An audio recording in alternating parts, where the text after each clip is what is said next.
Observando o que diz a palavra, desde o versículo 6 de Atos, capítulo 20. E congregaram-se, pois, os apóstolos e os anciãos para considerar este assunto.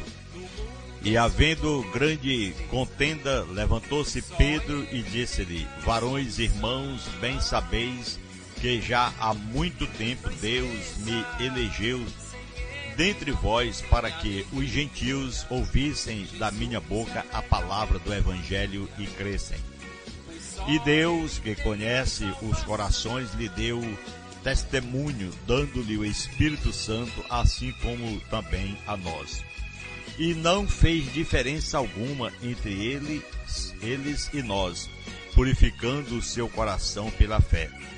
Agora, pois, por que tentais a Deus, pondo sobre cervis dos discípulos um jugo que nem nossos pais, nem nós podemos suportar? Mas cremos que seremos salvos pela graça do Senhor Jesus Cristo, como eles também. Então toda a multidão se calou e escutava a Barnabé e a Paulo, que contavam quão grandes sinais e prodígios Deus havia feito por meio deles entre os gentios. E, havendo-se eles calado, tomou Tiago a palavra, dizendo: Varões irmãos, ouvi-me. Simão relatou como primeiramente Deus visitou os gentios, tornar deles um povo para seu nome. E com isso concordaram as palavras dos profetas, como está escrito: Depois disto voltarei e reedificarei o tabernáculo de Davi, que está caído. Levantá-lo-ei das suas ruínas e tornarei a edificá-lo, para que o resto dos homens busquem ao Senhor, e também todos os gentios sobre os quais o seu nome é invocado, diz o Senhor, que fez todas essas coisas, que são conhecidas desde toda a eternidade, pelo que julgo que não se deve perturbar aqueles dentre os gentios que se converterem a Deus, mas pareceu bem ao Espírito Santo e a nós não vos impor mais encargo algum, senão estas coisas necessárias: que vos abstenhais das coisas sacrificadas aos ídolos, e do sangue e da carne sufocada, e da fornicação. Destas coisas fareis bem, se vos guardardes bem irá. Esta palavra, o primeiro concílio apostólico, nos traz, portanto, um exemplo, conforme Paulo fala em Gálatas, capítulo 5, versículo 1. Estai, pois, firme na liberdade com que Cristo nos libertou, e não torneis a meter-vos debaixo do jugo da servidão. Esta palavra, glória a Deus, sob a direção do Espírito Santo, aleluia, a crise foi superada e a liberdade do Evangelho foi preservada como herança para as gerações futuras. Glória a Deus. E aqui estamos nós, como uma geração futura, observando esse trecho tão importante, que traz como comentário, ou seja, introdução, que diz a palavra que nós observamos: ao retornar da primeira viagem, Paulo deparou com um problema sério no meio dos judeus cristãos. Evangelizar os gentios sem os judeus. Radicais permeavam a igreja, judaizantes, queriam que estes novos crentes seguissem os modos vividi dele, quer dizer, a forma de viver. Então, dessa discussão deu origem ao Concílio de Jerusalém, o tema de nossa meditação, que aqui estamos. Aleluia. O primeiro concílio apostólico. Os perturbadores judaizantes. Deus abriu a porta da fé aos gentios. Glória a Deus. Isso era ponto pacífico, conforme Atos 11, 18. 4 problemas surgiu sobre a situação deles. Deviam ser judaizados? Essa questão era séria e podia ameaçar as bases do cristianismo. Alguns de Jerusalém foram a Antioquia, dizendo que os gentios deviam se tornar judeus para serem salvos. Diziam que os gentios deviam viver no modo de viver deles também, do modo judaico, prescrito conforme a lei em Atos capítulo 15, de 1 a 5. Proveniente dos fariseus que se haviam convertido. Eles se apresentaram como vindo da parte de Tiago, conforme Gálatas 2:12, que está escrito lá. Então quem jamais os autorizou, como ele mesmo declara em Atos 15:24. Saíram da igreja em Jerusalém, realmente, mas não foram autorizados a falar em nome dos apóstolos. Mas tem muitos que vão até além. Então a liberdade cristã também, ela ameaçada ficou. Em Antioquia, lá da Síria, eles fizeram um estrago muito grande, irmão. Quem lê a palavra observa. Até Pedro e Barnabé se deixaram levar por causa dessa dissimulação, fazendo vista grossa, conforme Gálatas 2:11 a 13, que declara lá a situação. Paulo também entendeu o que isso representava e com justiça ficou revoltado. Como homem, claro que a pessoa às vezes acontece isso. Então repreendeu publicamente um dos apóstolos, dos principais líderes da igreja, conforme Gálatas capítulo 2, versículo 14. Paulo ficou um pouco constrangido. Então, começou a questão.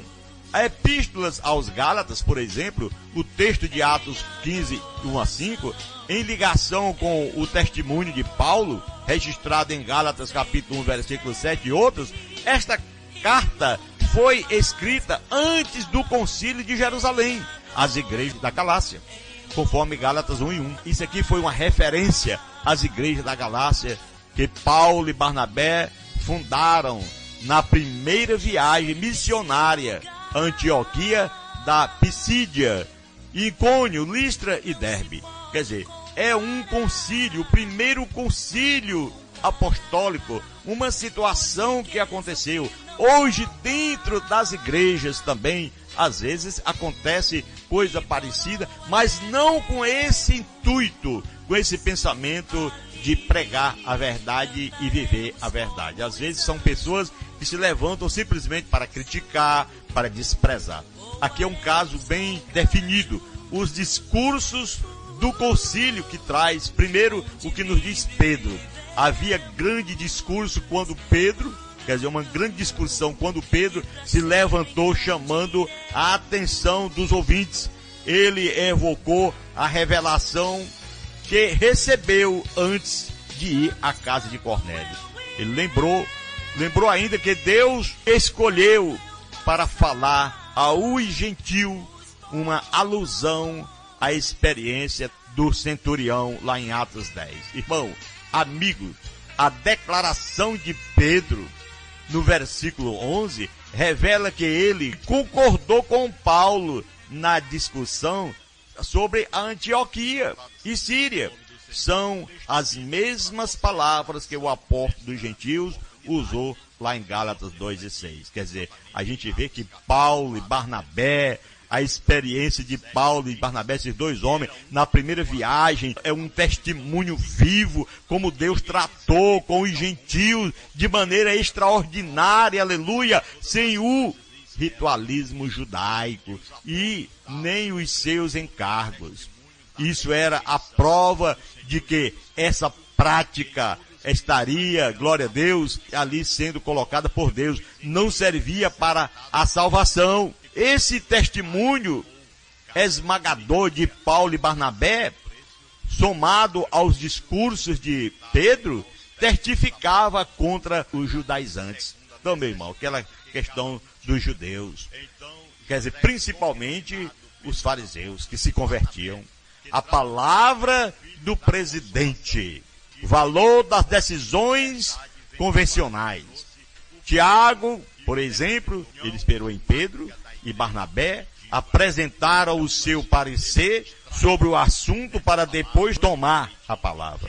A citação da palavra de Deus no entanto, foi aquela controvérsia, foi aquela situação que eles ficaram ali entre um e outro, mas na verdade, como diz a palavra, como conduzir uma reunião, um primeiro concílio apostólico, o que demais participantes do evangelho acabavam de ouvir de Pedro, Paulo e Barnabé, era o cumprimento da palavra e das promessas de Deus, as profecias do Antigo Testamento.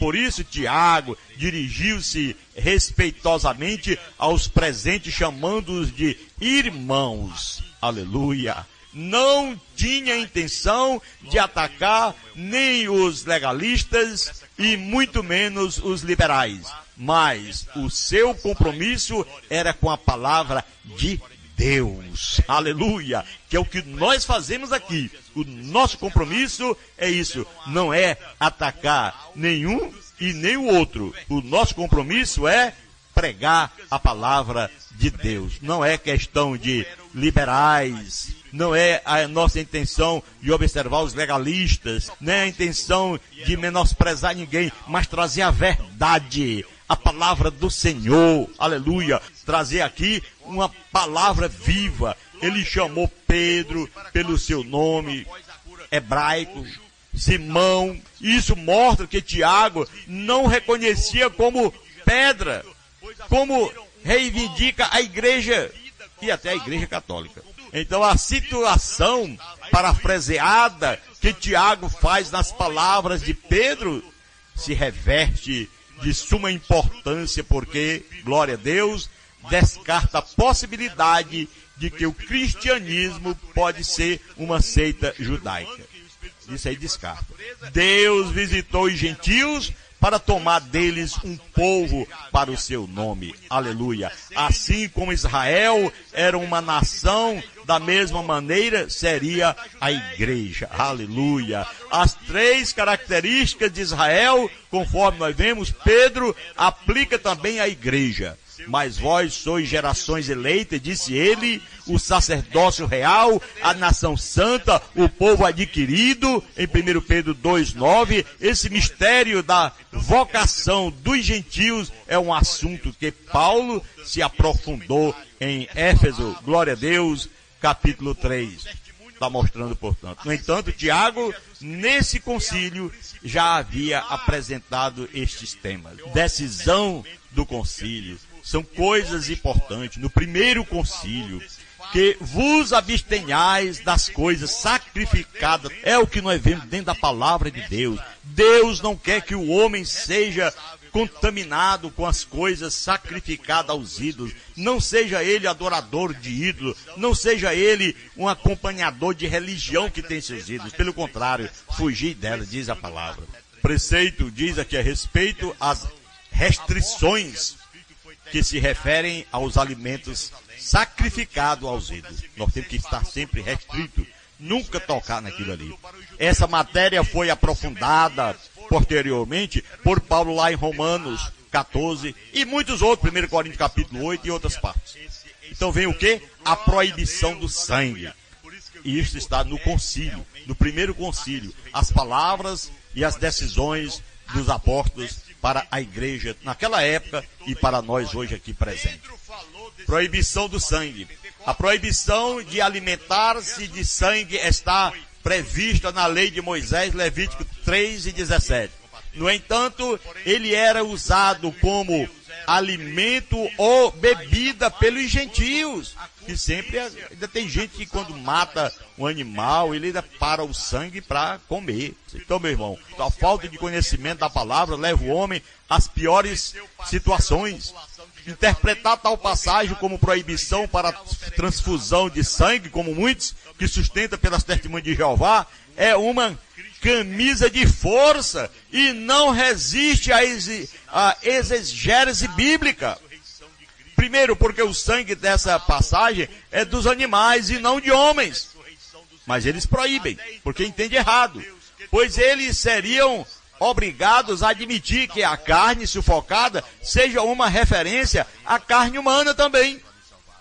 Meu irmão, é muita falta de entendimento. Em segundo lugar, porque nenhum preceito bíblico é nocivo à vida. Pode ter certeza disso. Essa crença das testemunhas de Jeová, por exemplo, é condenada por Jesus em Mateus 12, 3-7. É condenada. Isso não existe. Até porque diz a palavra de Deus em Apocalipse capítulo 1, versículo 5 e outros, que o único verdadeiro, o único que tem poder realmente, glória a Deus, para ser testemunho do Pai é Jesus Cristo. E nós somos testemunho de Jesus Cristo, conforme Atos 1 e 8. Então, meu irmão, esta é a situação. Mas tudo bem. Observando o concílio, a abstenção de carne sufocada, esse preceito está na lei de Moisés também. Está também em outros pontos, conforme Gênesis capítulo 9, versículo 5 e outros.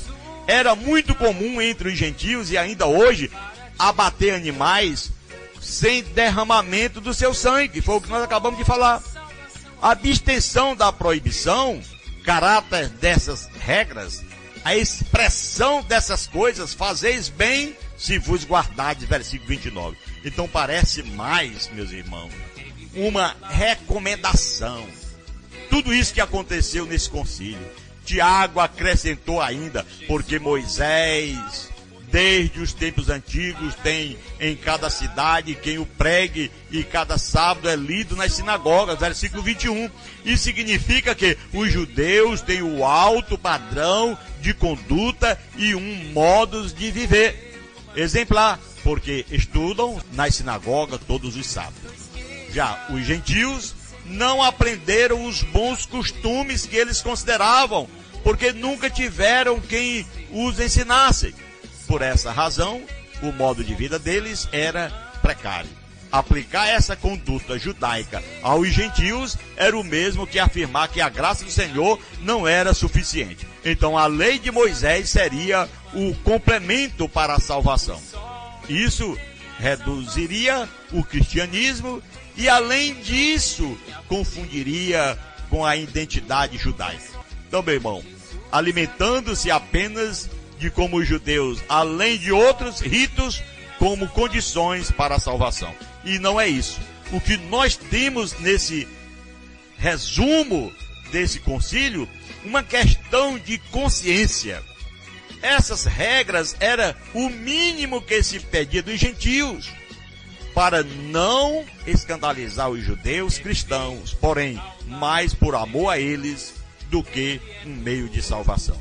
Usando como base Romanos capítulo 14 e outros, os contrários dizem que o assunto tratado por Paulo nas citações é outro assunto.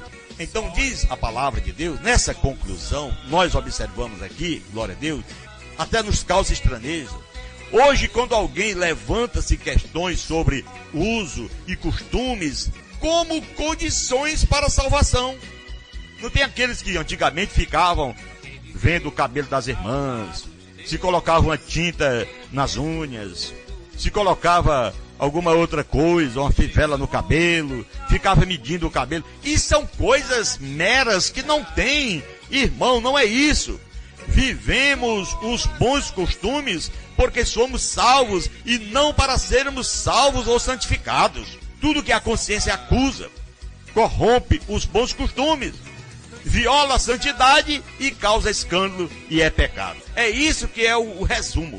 O homem tem que ter a sua sã consciência e vir para Cristo de uma forma maravilhosa, agradando, procurando agradar, vivendo uma vida diferente desse mundo que aí está. Vamos, meus amados irmãos, orar ao Senhor, agradecendo por esse momento tão maravilhoso e inefável que o Senhor nos concede de estarmos aqui para pregar a sua palavra. Pai, abençoa de uma forma especial, dando liberdade a cada um, para que todos nós aprendamos, como nós vemos aqui, esse concílio, o primeiro concílio dos apóstolos, Senhor, que, aleluia, Jesus, nós possamos aprender o que foi determinado como regra, também, meu Pai, a nossa consciência limpa diante de Ti. Em o nome de Jesus te peço ajuda e que Deus abençoe e nos guarde hoje e sempre.